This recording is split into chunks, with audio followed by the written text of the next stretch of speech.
राजगीर नाम के एक गांव में सुनील और रेखा रहने के लिए आते हैं। रेखा बहुत खुश थी। एक दिन रेखा गांव के ट्यूबवेल पर पानी भरने जाती है। जब वो वहां पहुंचती है तो देखती है वहां पहले से बहुत सारी औरतें कपड़ा धो रही थी और पानी भर रही। फिर उसकी नज़र वहां से थोड़ी दूर एक ट्यूबवेल पर पड़ती है। जैसे ही वो आगे बढ़ती है, एक औरत उसे बोलती है, बहन कहाँ जा रही हो?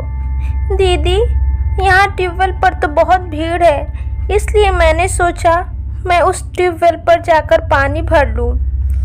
बहन, क्या तुम इस गांव में नई आई हो? तुम्हें नहीं पता उस ट्यूबवेल पर एक चुड़ैल रहती है। अगर गलती से कोई वहाँ चला जाए तो वो उसे मार डालती है। तुम वहाँ कभी मत जाना।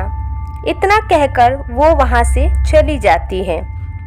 रेखा ये सारी बात जाकर अपने पति को बताती है, लेकिन उसका पति आत्माओं पर भरोसा नहीं करता था। रेखा, तुम भी पागल हो क्या? तुम भी क्या इन गांव वालों की बातों में आ गई? ये लोग तुम्हें नया देखकर तुम्हें मनगढ़ंत कहानियां सुना रहे होंगे। ये सब कुछ नहीं होता है। भूत और चुड़ैल वगैरह कुछ नहीं होती हैं। ये कहकर वो वहाँ से चला जाता है। एक दिन सुनील खेत से काम करके घर आ रहा होता है। उसे बहुत ज़ोर की प्यास लगी होती है। उसे वही भूतिया ट्यूबवेल दिखता है।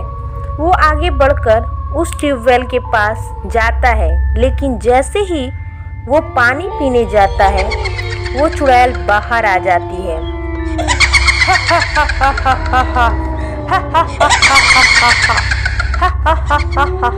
वाह, क्या बात है! आज खुद एक शिकार चलकर मेरे पास आया है। बहुत दिनों से मैं खून की प्यासी थी, आज मुझे एक शिकार मिल गया।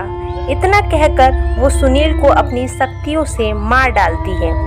रेखा देर रात तक सुनील का इंतज़ार कर रही होती है, लेकिन उसका पति नहीं आता।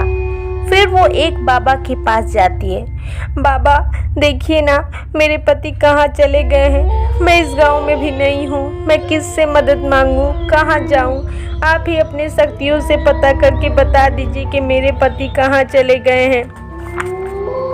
फिर बाबा अपनी आंखें बंद करके सुनील का पता लगाते हैं। बेटी, बहुत अफसोस की बात है, तेरे पति को उस ट्यूबवेल वाली चुड़ैल ने मार डाला है। रेखा बहुत जोरों से रोने लगती है।